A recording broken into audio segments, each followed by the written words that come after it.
I don't see Ryan. He's kind of my safety net. Where's he at? Oh, he's teaching. Okay, they're doing class outside. Okay. Galloway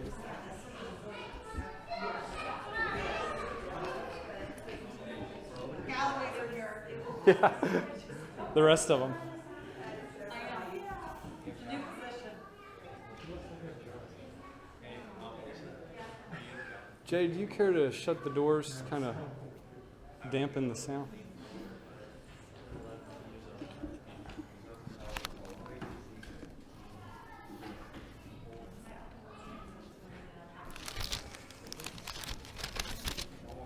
It is different speaking in front of a camera. We're so happy you're here.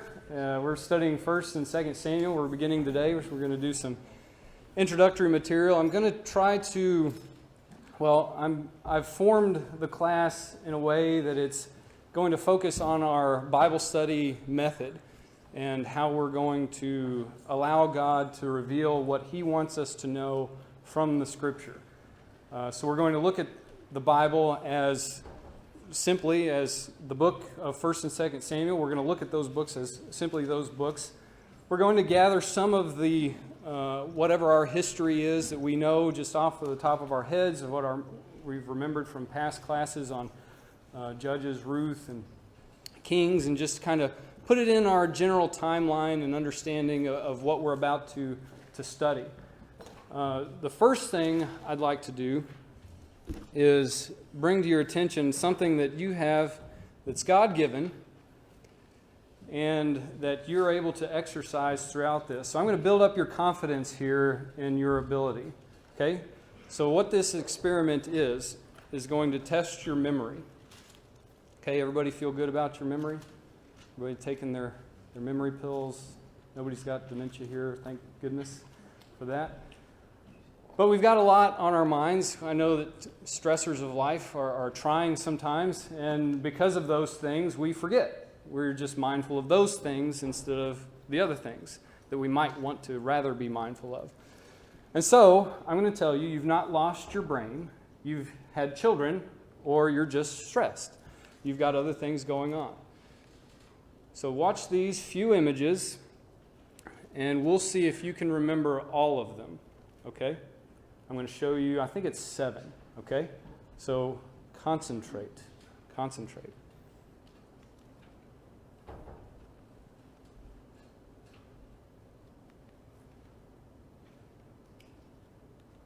Am I going too fast? You got them?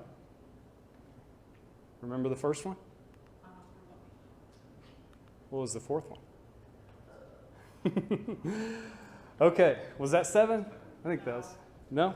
Well, maybe I just showed you 5. Okay. You remember it? Which one did you see?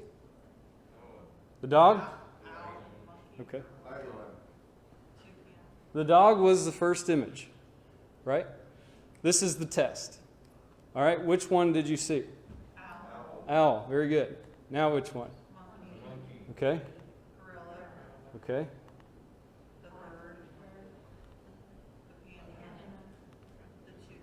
Very good. How did you do that?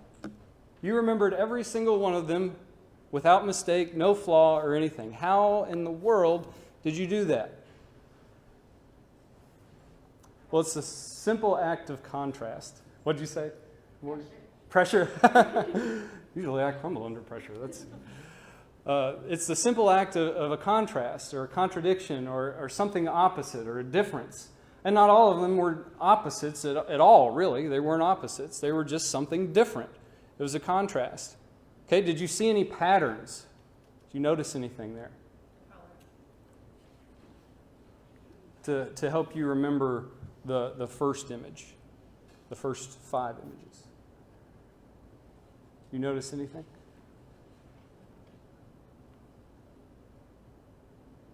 How many of them were insects?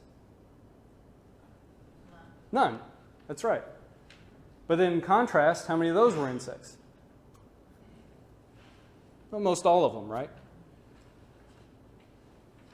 This is what's so amazing. Because what we're going to see in 1st and 2nd Samuel is a God-designed book of contrasts. Some of the things that we're going to see involve contrasts of terrible, terrible things. And some are contrasts with just this overwhelming point of generosity, overwhelming thanksgiving and gratitude, overwhelming disbelief, unbelief, lack of faith, a complete failure in fatherhood. All of these things are things that we're going to see in the books of 1st and 2nd Samuel, which we might as well just accommodate them as the book of Samuel. Just say Samuel, okay? So very good. Thank you for participating. We're going to have 15 classes, so this is class 1 of 15. And these are our objectives, okay? 1st and 2nd Samuel. And we're going to do it with the inductive method. We're going to look at the specific details, and then we're going to make the broad understandings of what the details are being as they're being revealed to us. Okay, we're not going to cover all of them because obviously 1st and 2nd Samuel are a lot bigger than can be fully dove into for 15 classes, but we're going to make some really key thematic understandings and observations as we go. Okay, here's our plan. It really is a matter of time. We've got our life, 15 classes, 15 Wednesdays, which averages out to about 4.23 chapters a week. We're not necessarily going to cover that specific regiment of chapters every single week. That's just for your sake, so you know how long this might take to get into your brain and onto your heart when reading it week by week. Okay? So it's doable, isn't it? 4.23 chapters a week. It's on average 4 hours to read 1st and 2nd Samuel. Okay, a little less for 2nd Samuel. It's only, what is it? How many chapters you got up there? No, you don't. So it's 31, I believe, in 1st Samuel, making it 24 in 2nd Samuel. Okay? So from here, we've got our plan. This is doable. We can execute this. And it's something, even depending on how far away you live, you could listen to it in the car on esv.org. You can audibilize it and listen to it in the car on the way here multiple times. And here are the tools we're going to use with that. So I've reached out to Jay and put some study material. I shouldn't say study material. I gave him a survey chart, which is, I thought I took it out here. I did take it out, and it is here. So for those that are at home, I think you can see this. It's a survey chart that outlines every chapter in 1 Samuel. I'm going to also have this for 2 Samuel to come once I get that organized so that you can look at this and for yourself write out each theme of the chapter as you see it, as you read through it, key verses and things like that, and then have a kind of a historical setting after you read through all of it and put the purpose in there. And then you're able to, on the next page, have key people and repeated phrases and words that you can have lined out here and do with this as you see fit that's best for you. Okay, what I did is I made this chart and then I thought, if I put a line here, then I can kind of chunk these chapters to fit where Samuel's born or Hannah's prayer or when King Saul is in kingship and then later when David's in kingship, kind of chunk those together. And so you'll see those. And the whole idea is this is something that helps get it on our hearts, get it on our minds, thinking about it, asking ourselves questions. How can I concisely identify this chapter so that you can keep it in your mind, kind of a hanger for your mind to hold it. Okay? There's other things like Bible chart or timeline that shows you every single Bible and its estimated average time to read it online there at simplychristians.com/Bible classes. Am I reading that right? And then also it's got esv.org is hyperlinked there, where you can go to that website, 1 Samuel, and copy and paste all of that, chapter by chapter, however you'd like to do it, onto a Word document. That way, if you're like me, you don't like to mark up in your Bible, and because every time you turn to that page, then where do your eyes go? Well, right to that markup. So this way, you're able to mark up on a different page and see it as much as you want. And you can make the margins as wide or as narrow as you want, so you're drawing all over the place, circling, squaring, and making all kinds of notes and observations that you have there. Okay? Think that'd be profitable for you? I think it would be, because it is for me. It helps me every time I go through a book to make a new one and then compare key verses that I saw from before and after. Okay? Use your eye and your pencil. This is what's so exciting about this, is you're discovering in real time, right then. And it's just amazing how that happens. Okay? So let's dive into 1 Samuel, or even 1 and 2 Samuel. And I'd like you to share. Sorry if on Facebook Live we don't have anybody monitoring the comment section, but we might get that worked out later so we can field your comments and observations too, so you'd be more included. So think about 1 and 2 Samuel. What are some contrasts or examples of contrasts that you might see there? So let's first start with who are some key people in Samuel. Okay, I'll start first. Samuel. Okay, who else? I think you all laughed at that. Everybody's in masks. Saul, okay. Saul is a good one. Who else? Okay, if you don't want to say the obvious ones, say some that may be a little less obvious. God, very obvious. But a key can't say character, a key acting force.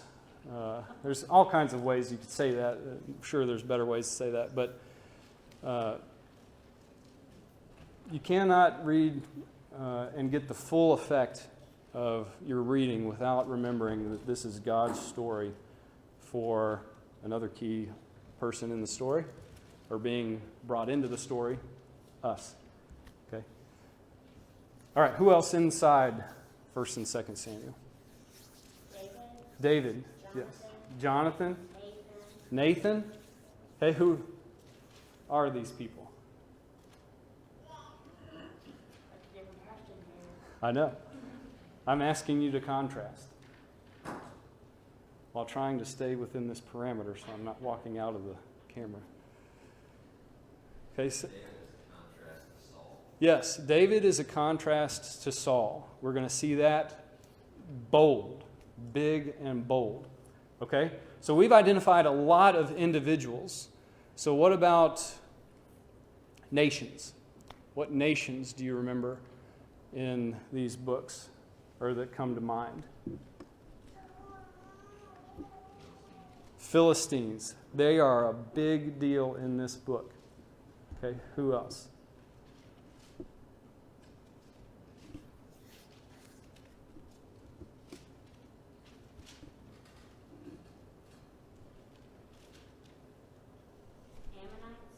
Ammonites?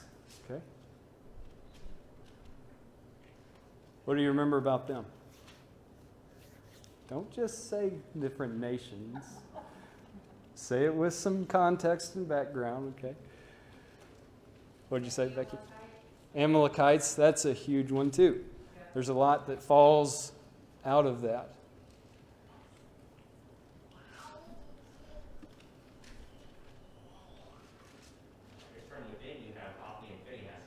Yeah. Eli's sons. Okay, that's another big one. Okay, there's a sonship that's contrasted. Where is that contrast? The contrast right there in that immediacy. Who's the contrast there? Hophni and Phinehas contrasted with Samuel. That's exactly right. Okay. What else? Let's think on this one too. How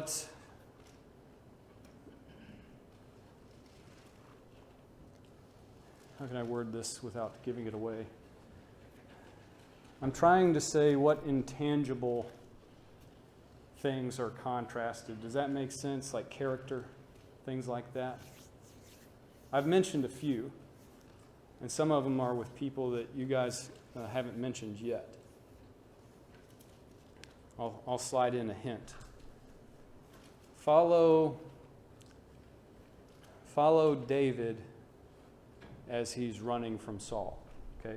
Who are the lives that came into his life or that he came into?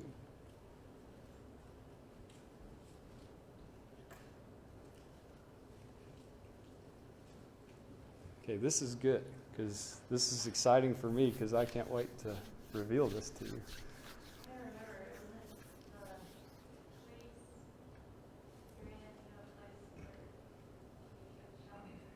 I'm not.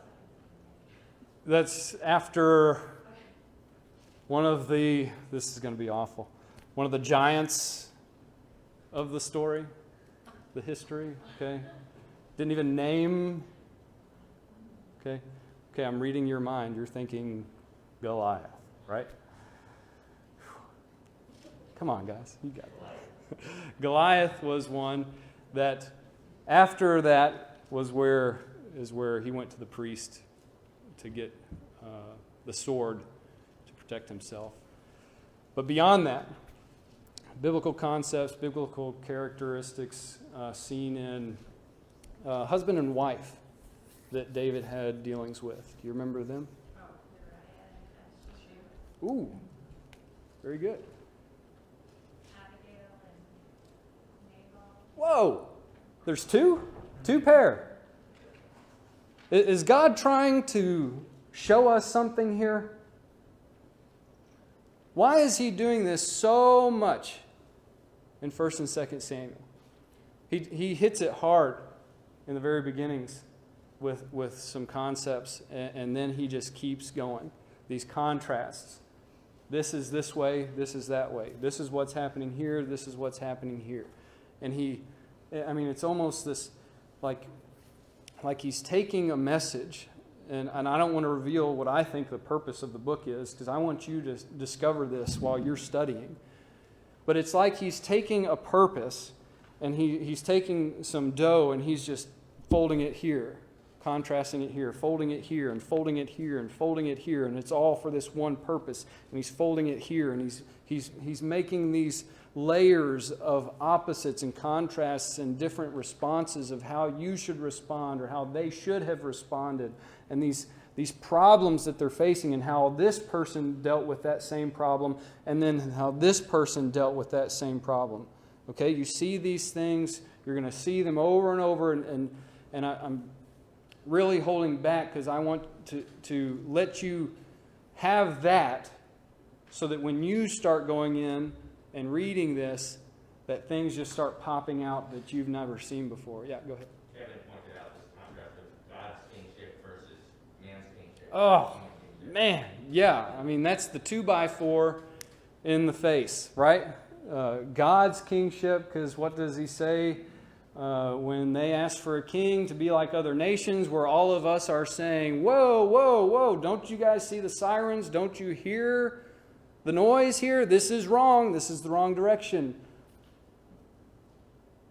And then God says, okay, if you want to do this, you can have that. But this is going to happen. I'm going to tell you, this is going to happen. When you have this king, this is what kings do.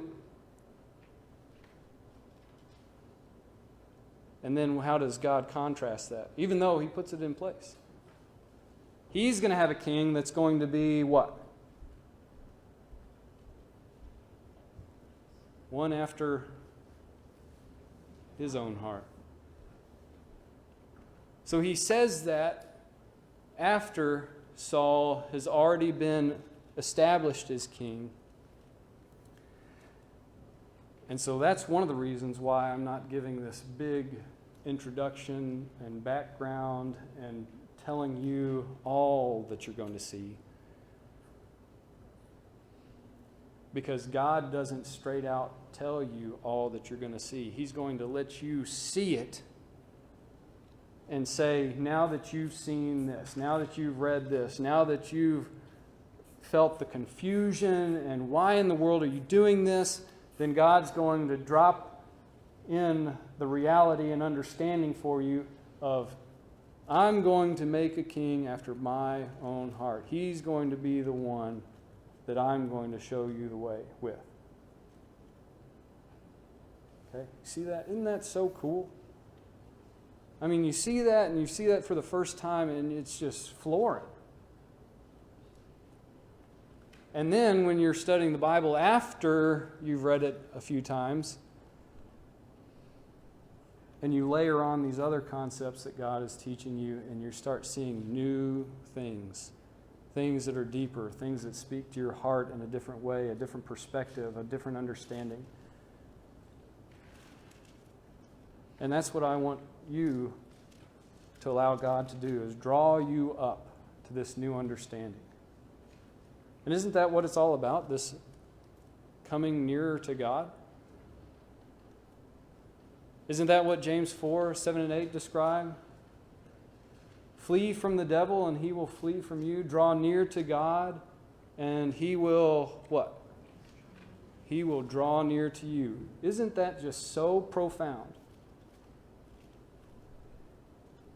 So God, if you say, draw near to you, and I take this many steps to you, you're saying you're going to step towards me?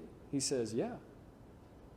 I'm looking right at you, square in the eyes, and you're taking one step to me. And in your understanding and in your studies, how many steps would you say God takes towards you when you take one? Do you think it's equal, 1 to 1? And if not, what do you base that on? And I don't mean that as a challenge. I want you to know why. I want you to say why. Okay, the floor is yours. Yeah, go ahead, Ryan. Your own kids, God is our Father. When I say, Mason, I want you to, help clean up the yard, we'll go out there, and he's 9. It's not going to be done to my standards. But if I see that he's working, then I go out there and I work, and I'm picking up because he's given what he can give, and then obviously, I want to do a different job than he does, trying to, do yard work. So Yeah. I think it's the same principle of God. It's like he has the wisdom and power to, really make whatever we do look pale in comparison. But it's our effort that is important to, get our heads right so that we're able to have that relationship. Yeah.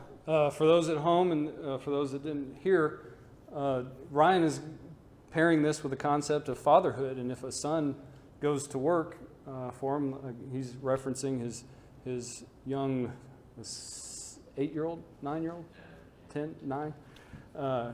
What's the comparison of the work? Well, obviously a father is going to do more work, more specific work, more capable work than the child. But that's what a father does. And bang, that's what God does. Okay? What biblical examples do you see that exemplify this? Try to think in the context of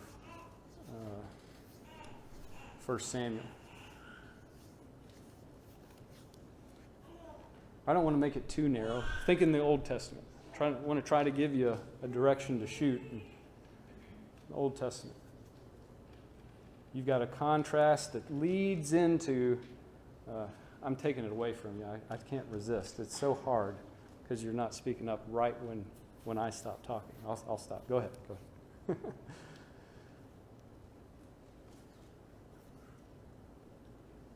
Yeah, go ahead again, Ryan. I mean, I see that same thing with, David had the faith to go against Goliath. And when we have that faith, I mean, God did something completely unbelievable with David just because he was willing to put himself out there and just go along with what God wanted to do. Yeah. The example of David having, I appreciate how you worded that, having the faith to go against Goliath, his faith in God, this trusting. And this is another theme that we're going to see throughout 1 and 2 Samuel. This faith being demonstrated, this trusting. That's, as well as there's going to be this, what I would describe as this ferocious loyalty that's exemplified throughout the book, a lot of times from mankind to mankind, or man to man, as well as women as well. Okay? All right? We're at 7:26. We go to 7:45, confirmation, yes. And let's look now, make sure I covered some of these. Okay, we hit most of those. Let's read 1 Samuel chapters 1 and 2. 1 Samuel 1 and 2.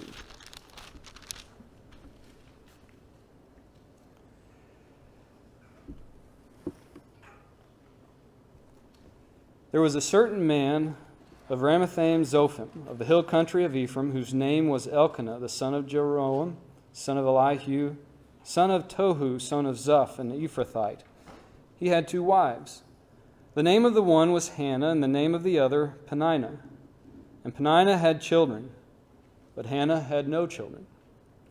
Now this man used to go up year by year from his city to worship, and to sacrifice to the Lord of hosts at Shiloh, where the 2 sons of Eli, Hophni and Phinehas, were priests of the Lord.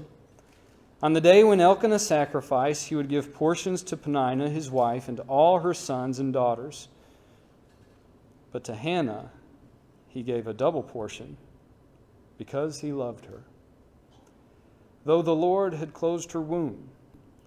And her rival used to provoke her grievously, to irritate her, because the Lord had closed her womb. So it went on year by year. As often as she went up to the house of the Lord, she used to provoke her. Therefore Hannah wept and would not eat. And Elkanah, her husband, said to her, Hannah, why do you weep, and why do you not eat? And why is your heart sad? Am I not more to you than 10 sons? After they had eaten and drunk in Shiloh, Hannah rose. Now Eli the priest was sitting on the seat beside the doorposts of the temple of the Lord. She was deeply distressed and prayed to the Lord and wept bitterly. And she vowed a vow and said, O Lord of hosts, if you will indeed look on the affliction of your servant and remember me, and not forget your servant, but will give to your servant a son, then I will give him to the Lord all the days of his life, and no razor shall touch his head. As she continued praying before the Lord, Eli observed her mouth. Hannah was speaking in her heart, only her lips moved, and her voice was not heard. Therefore Eli took her to be a drunken woman. And Eli said to her, How long will you go on being drunk? Put your wine away from you. But Hannah answered, No, my Lord. I am a woman troubled in spirit. I have drunk neither wine nor strong drink, but I have been pouring out my soul before the Lord. Do not regard your servant as a worthless woman, for all along I have been speaking out of my great anxiety and vexation. Then Eli answered, Go in peace, and the God of Israel grant your petition that you have made to him. And she said, "Let your servant find favor in your eyes." Then the woman went her way and ate, and her face was no longer sad. Let's stop right there. What contrasts do you see here? Let me just say, what do you see? Anything touch you here?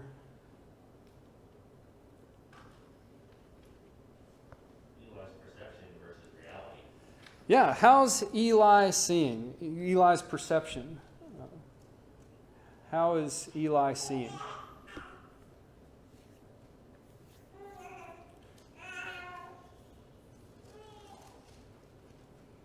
Well, let's look at the contrast. How is Hannah seeing? He thought she was drunk. He perceived how she looked. She's moving her lips, but not saying anything. She's weeping bitterly. She must be drunk. But Hannah, what does she do? What does she reveal? She reveals her heart. Eli can't see the heart, can he? And God is revealing that to us very pointedly. Eli is saying, "I see this." Hannah reveals, this is actually what is happening. Have you ever seen someone in such distress before?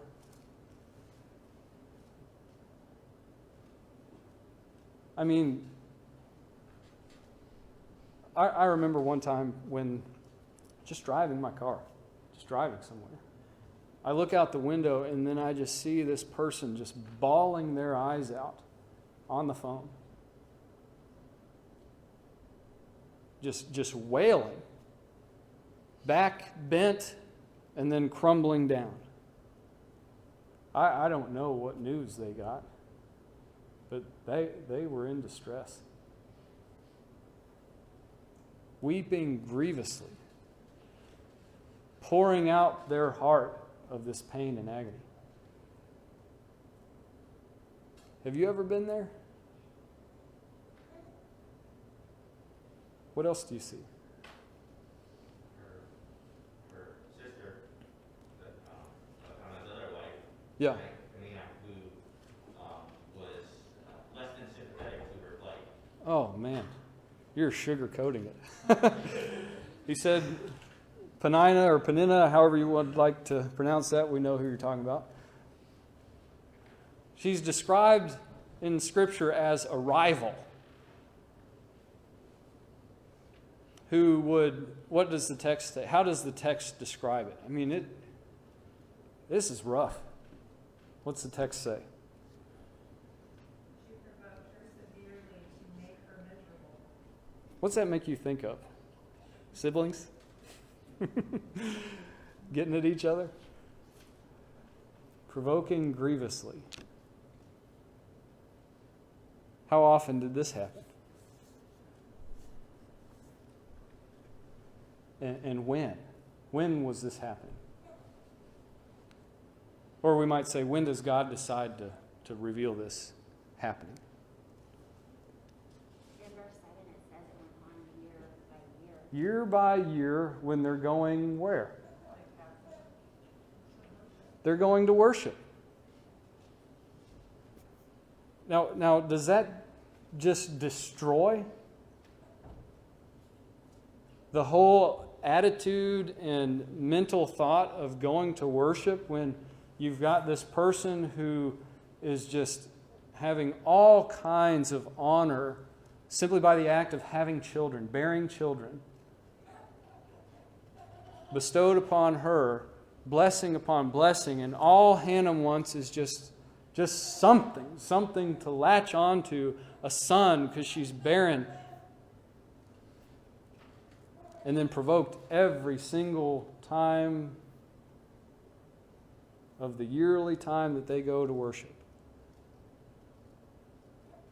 And it's really interesting here because we don't really know if this was an ongoing prayer of Hannah's, that every year she got to this point where she's just distressed and then she prays.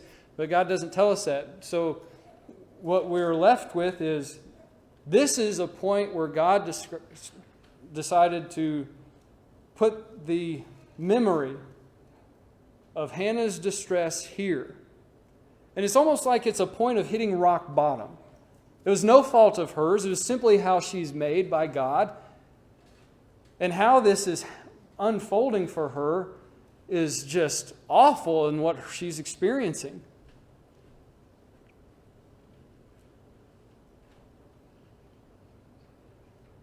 Praise God that she has a husband like Elkanah, who loves her, who bestows honor upon her in the sight of her enemies, her rival, giving her a double portion. But her in her great distress is unable to eat. See any theme there?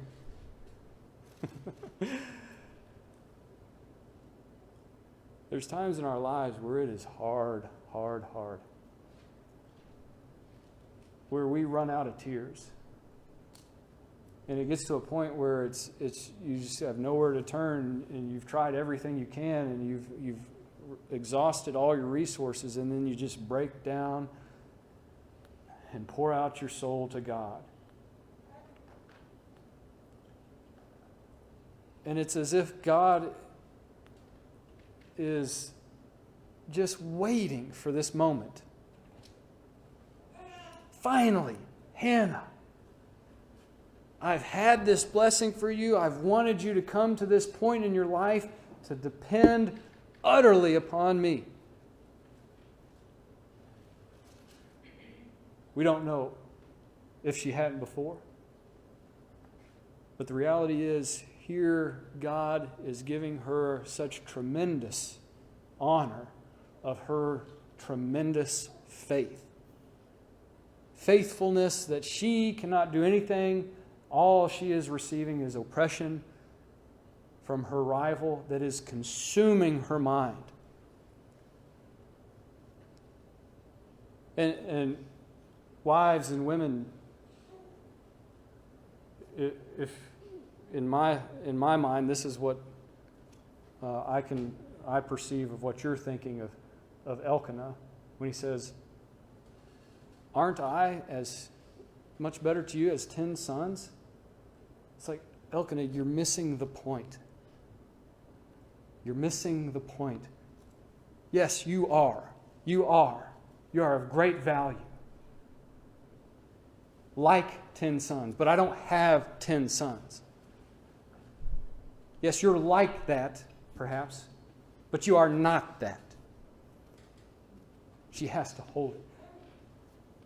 And so she's so willing to do anything, it seems. What is her stake in the ground? What is the word that God chooses to use for this? What does she do? We don't say this often. It's a word we don't use a lot, but we know what it is. What's she do? She makes a vow. Yeah, she vows a vow. Is that a big deal to God? Why? Why is a vow a big deal to God? Yeah, go ahead, Jake. He does it, he follows through, always. Yes. It is for the purpose of His quality of vows. I make a vow, God says, or let me say, God makes a vow. And buddy, he carries it out. Did he carry it out immediately for Hannah? We're not there yet. Okay. It's very impressive. To a point where you feel least capable, your lowest of lows, and then God steps in. Let's read on with verse 19. They rose early in the morning and worshipped before the Lord. Then they went back to their house at Ramah. And Elkanah knew Hannah his wife, and the Lord remembered her. Doesn't that just fill you up? And in due time Hannah conceived and bore a son, and she called his name Samuel, for she said, I have asked for him from the Lord. The man Elkanah and all his house went up to offer to the Lord the yearly sacrifice and to pay his vow. But Hannah did not go up, for she said to her husband, As soon as the child is weaned, I will bring him, so that he may appear in the presence of the Lord and dwell there forever. Does that sit well with everybody? We might think, when you vow a vow, you didn't say this before, Hannah. But notice what Elkanah says. This is really interesting. Elkanah, her husband, said to her, Do what seems best to you. Wait until you have weaned him. Only may the Lord establish his word. What a pair. What a couple. Do what you think's best, but the Lord's word will be upheld. Okay. So the woman remained and nursed her son until she weaned him. And when she had weaned him, she took him up with her along with a 3-year-old bull, an ephah of flour, and a skin of wine. And she brought him to the house of the Lord at Shiloh. And the child was young. And they slaughtered the bull, and they brought the child to Eli. And she said, O my Lord, as you live, my Lord, I am the woman who is standing here in your presence praying to the Lord. For this child I prayed, and the Lord has granted me my petition that I made to him. Therefore, I have lent him to the Lord as long as he lives. He is lent to the Lord, and he worshiped the Lord there. Okay, so we'll stop there and make some concluding remarks and look at chapter 2 next time. I mean, what an introduction. Let's look at some other things. What else do you see? What else do you see here in this text? What do you think about this introduction of the book?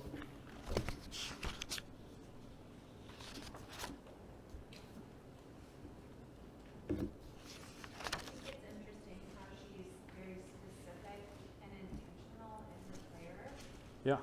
She didn't just pray for a child. She's very specific and said, please give me a male child. And I think sometimes we can,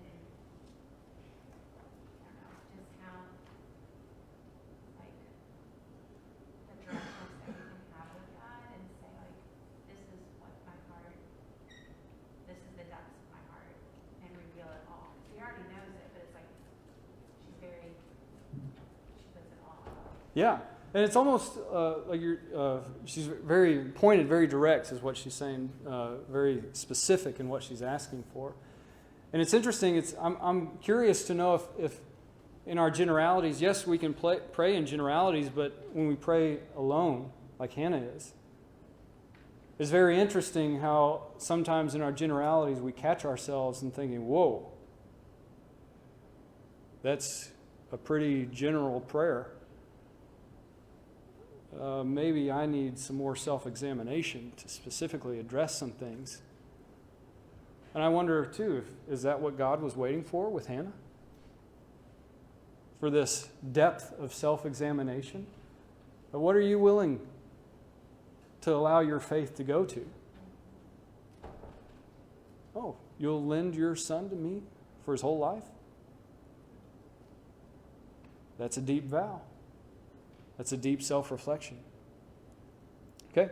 Very quickly, a lesson here is 2. Do not fall behind on your promises. Hannah did not.